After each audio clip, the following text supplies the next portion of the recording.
Good morning, and thank you to everyone for joining us today. Before we begin, I'd like to remind media on the phone, you may press *1 at any time in order to ask a question. That's *1 at any time to enter the queue. The question and answer portion will take place after today's remarks. I will now invite Minister George Heyman to speak. Please go ahead. Good morning, everyone, and welcome. It's great to be joining you today from the traditional territories of the Musqueam, the Squamish, and the Tsleil-Waututh peoples. And we're here to announce another step in our joint efforts to address the climate crisis and build a better future, a future everyone wants. Today's announcement is going to show what we can accomplish by working with all levels of government to support people and communities right across British Columbia. This is an important part of our CleanBC Roadmap to 2030 action plan to meet our targets, to reduce emissions, and deal with the climate crisis. And with that, I'd like to invite the Federal Minister of Natural Resources, Jonathan Wilkinson, to provide some remarks. Good morning, and thank you to Minister Heyman for the introduction. Je vous joins aujourd'hui de North Vancouver, situé sur le territoire ancestral des nations Musqueam, Squamish, et Tsleil-Waututh. It is a pleasure to be among you today on behalf of the Honorable Dominic LeBlanc, Minister of Intergovernmental Affairs, Infrastructure and Communities, and certainly pleased to join Minister Heyman and Kamloops Councillor Singh for the announcement of the third intake of the CleanBC Communities Fund. Climate change, as I think everybody knows, represents an existential threat to our way of life here in Canada and to people around the globe. It is no longer something that is far away. Climate change is causing significant impacts today, and these impacts will increase significantly going forward in the absence of aggressive near-term action to reduce carbon emissions. British Columbians know more than most that there is no time to waste. It is just this past year that we have witnessed extreme heat and catastrophic fires, atmospheric rivers, floods, and slides, and with these came human and economic devastation. Climate change, though, also represents an enormous economic opportunity for those countries that act thoughtfully and aggressively to seize those opportunities that will be enabled by the transition to a low-carbon future. Canada and British Columbia have taken bold action to address the climate crisis over the past several years. For Canada's part, the actions we plan to take were outlined in some significant detail in Canada's Strengthened Climate Plan, a healthy environment, and a healthy economy. And certainly we have been very pleased to partner with the government of British Columbia, who has a similarly ambitious climate plan. Our bold and thoughtful actions were acknowledged just last week by the International Energy Agency, which stated that our climate change policies have been exemplary in nature. However, we are all aware that more must be done and that climate action will need to remain a priority for governments at every level over the course of coming decades. Certainly, an important part of climate action must involve our governments working together and working with municipalities, Indigenous communities, nonprofit organizations, and businesses to build resilient, energy-efficient communities. So today, I am very pleased to announce a combined federal-provincial investment of up to $134 million for local green projects that manage renewable energy, increase access to clean energy, and improve energy efficiency in buildings, transportation, and other infrastructure. This will be the third intake of the CleanBC Clean Communities Fund. To date, the federal government and the province of BC have funded over $240 million for local green infrastructure projects through the CleanBC Communities Fund. The success of the first two intakes underline the value of this program in addressing climate change through adaptation and innovation. Some example projects would include the Biomass Energy Center in the district of Sicamous, which reduces its carbon footprint through new bioheat technology and sets a precedent for eco-conscious rural infrastructure. And the new Passive House certified hub of tourism and economic development building in Castlegar, which is a leading standard for low energy efficient buildings through its use of passive influences like sunshine, shading, ventilation, and airtight design.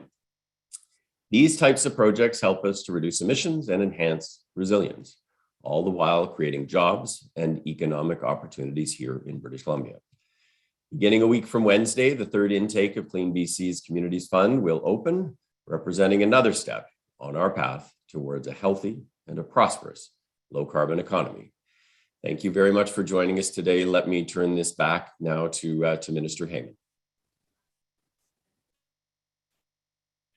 Thank you so much, Jonathan. It's exciting to join both you and Councillor Singh in support of stronger climate action at the local level.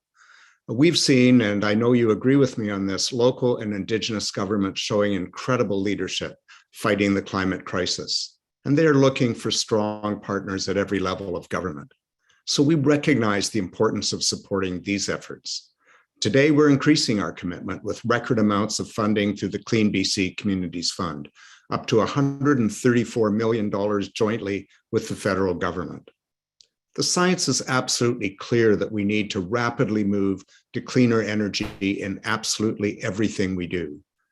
This last year showed us just how urgent climate change is, the crisis that we're in now, and we need to step up our actions. It's the reason we released the CleanBC Road late last year to expand and accelerate our transition to a cleaner economy for everyone with lower emissions, steadily moving forward as we reduce, along with Canada and the globe, to keep global warming at some manageable level. Our community infrastructure is a key part of this. We've seen fantastic projects funded from the first round of the Clean BC Communities Fund, and I know Councillor Singh can attest to this. The City of Kamloops funded a Canada Aquatic Centre energy efficiency upgrades that significantly improved an important community asset and helped reduce climate pollution through the first intake of this program. The funds also helped finance waste heat recovery projects in places like Vancouver's False Creek and Richmond's Oval Village. A clean hydropower installation was put in place for the Newhawk Nation to get them off diesel. We've seen significant expansions of electric vehicle charging networks in Surrey, Vancouver Island, Northern BC, and coastal and central BC. And there are others. This new funding round will open January 26, and it will help build on the incredible work of local and Indigenous governments to address the climate crisis head on. Thank you very much, and I'd now like to call on Councillor Arjun Singh from Kamloops and a member of BC's Climate Solutions Council to speak. Thank you, Minister Heyman, and thank you, Minister Wilkinson. I come to you from the city of Kamloops on the traditional, ancestral, and ceded territory of the Secwepemc people. Thank you so much for this great announcement today. It's really fantastic. And I would say also that I have the great opportunity through the work I do with the local governments across the province to see my colleagues in local government all across the province innovate and work really hard on exciting projects that will help reduce emissions and keep our economy and social fabric strong. And so local leaders are really excited to be partners in turning climate crises and climate opportunities. And I come from a part of the province where we've had massive extreme weather impacts, whether it be wildfires and floods, and obviously all these things have befallen us in many ways over the last little while. And we're all trying to make sure that we're leaning into the crisis and the opportunity to reduce emissions. And this funding will undoubtedly help us do so. And so, I think from the perspective of the tables that I sit at, when I listen to my colleagues and the work that they want to do in their communities, whether they be rural or urban, in every part of the province, they're ready. They're ready to work with our other orders of government partners. And Minister Wilkinson and Minister Heyman, and just thank you very much for this announcement. Obviously, we have to work as fast as we can. We can't negotiate with the planet. It's starting to get mad at us. We're seeing that day in and day out in every part of the world, and especially in British Columbia last little while. And so this funding will help, I think, us enormously. And we need more. We always need more of that, and we need more partnerships to make sure we have capacity. So especially in smaller rural communities across the province, the capacity issue is quite evident.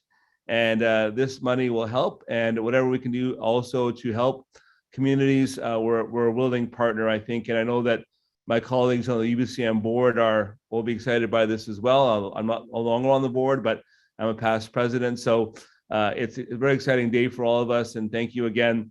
And as Minister Heyman said, in Kamloops specifically, we've benefited from this funding with a pool project. Our pool is almost 30 years old, and to be able to actually retrofit it with energy efficiency was a fantastic win for our community. And I raise my hands to our staff in Kamloops for making that happen as well. So from a staff side, from elected side, local government, we're ready to work with you. Thank you very much. Thank you to all our speakers today. As a reminder for reporters on the phone, please press *1 to enter the queue. That's *1 to ask a question. You will be limited to one question and one follow-up. Please also remember to take your phone off mute. You will not be audible until your name is called.